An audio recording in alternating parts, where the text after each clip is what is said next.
Assalamualaikum warahmatullahi wabarakatuh. Pada pertemuan kali ini kita akan melanjutkan materi pada pelajaran komputer akuntansi, yaitu materi mengentri transaksi pada program Mayop versi 18 ED. Pertama-tama kita akan membuka dulu file Mayop yang telah kita buat pada pertemuan selanjutnya.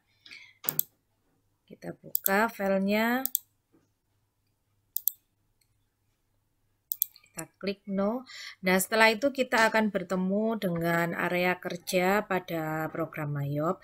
Di sini kita akan bekerja pada modul-modul yang ada di atas ini. Ada modul banking, sales, purchase, payroll, inventory, dan card file.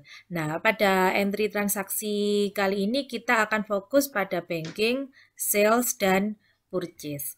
Syarat untuk mengentri transaksi itu kita sudah melakukan penginputan atau mengisi saldo awal akun dan membuat link akun. Jadi untuk pertama-tama kita cek dulu apakah saldo awalnya sudah terinput. Kita cara ngeceknya bagaimana? Kita cara ngeceknya kalian klik transaksi jurnal, kalian sesuaikan tanggalnya. Ini tanggal, saya sesuaikan tanggal 1 Januari 2015. Kalian enter. Maka nanti secara otomatis kalian pilih yang all. Yang all ini jurnal untuk pengisian saldo awal sudah terinput semuanya. Nih, saldo awal utang, saldo awal piutang, ada sales jurnal, purchase jurnal, dan ada saldo untuk persediaan barang dagangan. Kalau sudah seperti ini berarti pengisian saldo awal sudah terjadi. Nah, selanjutnya kita akan mengecek apakah link akunnya itu sudah terbuat dengan benar. Kita klik dulu ke report aja. Kita ke report. Kita ke account, kita lihat ke link account, kita display. Nah, di sini kita sudah membuat link account untuk account and banking account, untuk sales link account, isinya seperti ini, dan untuk purchase link account. Silakan kalian cek link account kalian, jika belum maka kalian perbaiki dulu sebelum kita melangkah untuk mengentri transaksi. Seperti itu. Selesai. Untuk mengedit link account bagaimana? Kalian seperti biasa, kalian ke setup, kalian ke link account and banking, ini kalian ganti.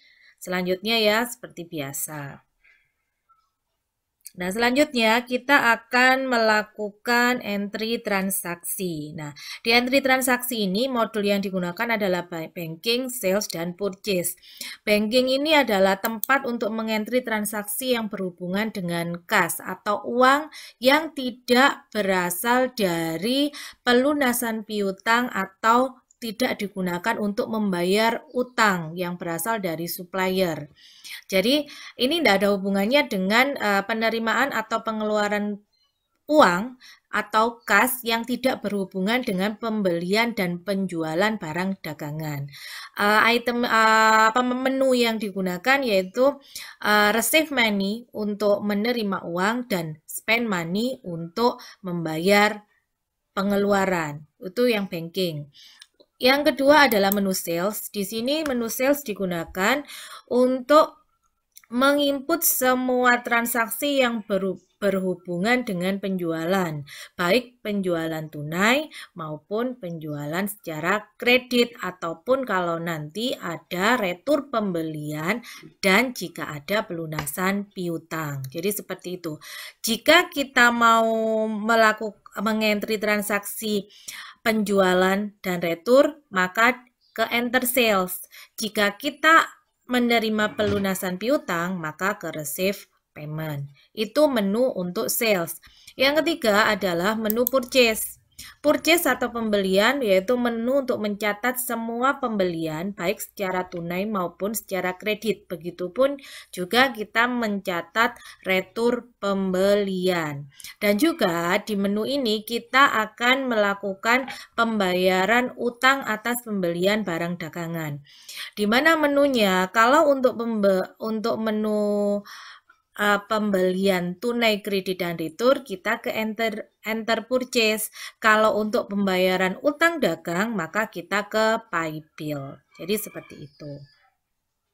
Nah, yang pertama kita akan mengentry atau memasukkan data transaksi pertama untuk kasus PT Prima Elektronik. Di sini di dokumen 1 ada bukti transaksi, bukti kas keluar. Kalau di sini ada bukti kas keluar, maka secara otomatis dia adalah pengeluaran kas. Tapi kita lihat untuk apa pengeluaran kasnya? Pengeluaran kasnya untuk membayar gaji dan upah. Berarti dia masuk ke apa? Karena ini berhubungan dengan kas yang tidak berhubungan dengan jual beli, maka dia masuk ke banking. Karena dia bayar, maka masuk ke spend money. Nah, di sini kita lihat karena kita di PT Prima ini metode pengeluaran kasnya untuk kas kecil adalah fluktuatif. Nah, dan di sini batas untuk kas kecilnya adalah jika pengeluarannya di bawah 1 juta. Maka ini pengeluaran 9.500.000, maka kita menggunakan cash in bank. Nah, cash in bank, maka kita ganti di sini menjadi cash in bank. Tes inklusif yang tadi kalian centangnya dihilangkan saja. Ini nomor ceknya kita ambil dari apa? Kita ambil dari nomor cek. PE 1201, tanggalnya 01/12/2015. Lalu amount-nya kita ambil dari jumlah yang dibayar, 9.500.000.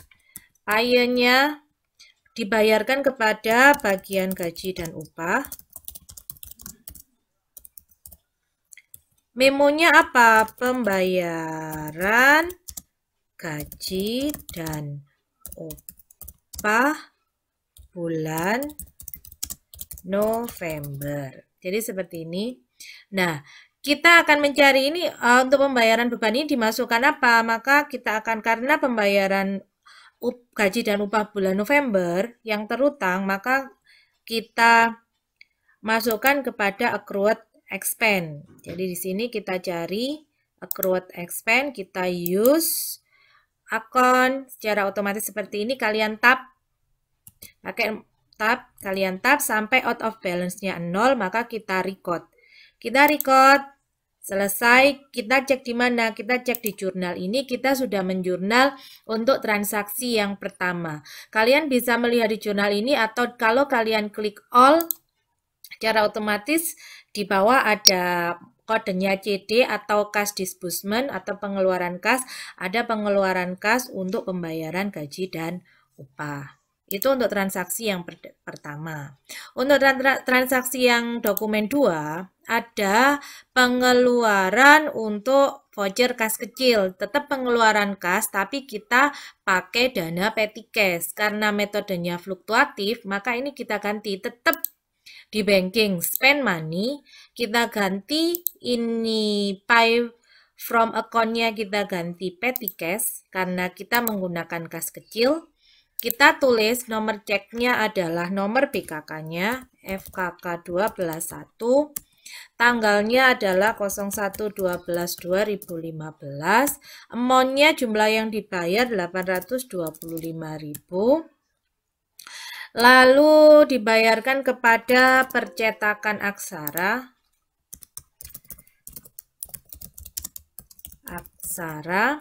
Memonya apa? Pembayaran brosur. Contohnya seperti itu. Memo diperoleh dari keterangan. Nih, akunnya apa? Akunnya adalah advertising expense. Kita klik, kalian tab, kalian record. Jadi seperti itu. Lihat jurnalnya bagaimana? Seperti tadi, kita klik jurnal. Nah, seperti ini jika ada kesalahan, kalian tinggal ngeklik saja tanda panah ini. lalu kalian perbaiki, lalu di oke, maka nanti secara otomatis jurnalnya nanti akan berubah. Jadi di sini karena sama-sama kas disbursement. Nih, ada di bawah. Oke. Sekarang transaksi yang ketiga. Ada bukti kas masuk. Bukti kas masuknya dari apa? Bukti kas masuknya dari pelunasan piutang. Maka kita apa? Pelunasan piutang hubungannya dengan jual. Jadi kita ke sales, kita ke receive payment. Nah, kita cari tokonya, toko Karya Sejati. Nomornya kita tulis nomor buktinya. BKM 12.1, tanggalnya adalah 2 Desember 2015. Amonnya kalian tulis jumlah yang dibayarkan 92.708. Nah, 92 juta. Ini nggak usah dirubah, kalian tap saja. Nah, ini kita lihat ini pembayaran untuk pelunasan tanggal berapa? Tanggal 26 November. Secara otomatis ini hanya ada satu tanggal 26 November, maka kita klik di sini. Nah, ingat di sini ada diskonnya. Nah, ini kalian klik dulu. Kalian record, kalian tap ya, kalian record. Print letter. Nah, setelah itu kita lihat jurnalnya. Di jurnal ini kalian lihat di jurnal yang all. Nah, yang all kita akan melakukan edit pada diskonnya karena di program Mayop ini diskon itu sudah terlink PPN, jadi diskon dikenakan PPN, sedangkan diskon yang sebenarnya tidak dikenakan pajak. Jadi kita edit yang ada keterangan diskonnya, kita edit, kita klik di sini, akan muncul edit ini, saya besarkan dulu. Nah, maka nanti PPN ini kalian ganti menjadi NT. Kita use text, lalu kita oke. Nah, secara otomatis diskon tadi sudah tidak dikenakan PPN. Jadi seperti itu untuk mengentri pelunasan piutang yang terdapat diskon penjualannya. Kita ke transaksi 4 voucher kas kecil, caranya sama dengan sebelumnya. Nanti kalian praktekkan sendiri. Yang dokumen yang kelima, kita langsung ke dokumen yang kelima. Dokumen yang kelima ini adalah faktur penjualan. Jadi karena ini faktur penjualan, maka kita ke enter sales. Kita ke enter sales, kita hilangkan teks inklusifnya. Nih, di sini ada teks inklusif, kita hilangkan. Jangan sampai centangnya ada karena nanti ada double pajak. Kita pilih customer-nya. Kita pilih customer-nya adalah toko Karya Sejati. Nah, invoice-nya kita tulis nomor fakturnya F12.1. Lalu tanggalnya 3 bulan 12 2015. Nah, kalian tap. Kalian di sini kalian isikan berapa unit kuantitinya. Kuantitinya 10 untuk PAC. Ini kalian tap terus di enter akan muncul PAC 07 dipilih. Harganya kalian masukkan 3.300.000. Nah, kalian tap saja supaya cepat ya. Lalu yang kedua adalah 8 unit, di tap enter PAC 05. Kalian use item. Harganya adalah 3.900.000. Nah, ini kalian tap sudah selesai. Di sini ada free collected, ada biaya angkutnya. Maka kita tulis di mana, kita input di mana, kita input di freight ini. Di freight ini kita isi beban angkutnya. Nah, ini. Nah, seperti itu. Jumlahnya akan menjadi sama, ya. Nah, ini untuk penjualan secara kredit. Jika dia penjualan secara tunai, maka kolom pay to D ini akan terisi. Karena kita jualnya secara kredit, pay to D-nya nggak usah diisi. Lalu kita record. Ignore all. Oke. Kita lihat jurnalnya, maka akan muncul di sales ini atau kita muncul di all yang sebelah sini. Selanjutnya untuk tugas pertama kalian buat reportnya, yaitu kalian klik report, kalian ke account, lalu kalian ke general ledger summary, kalian display. Sesuaikan dulu tanggalnya karena ini secara otomatis tanggalnya adalah untuk tahun sekarang. Jadinya kita entry tanggal awal transaksinya yaitu tanggal 1 bulan 12 tahun 2015 sampai 31 Desember 2015 seperti ini.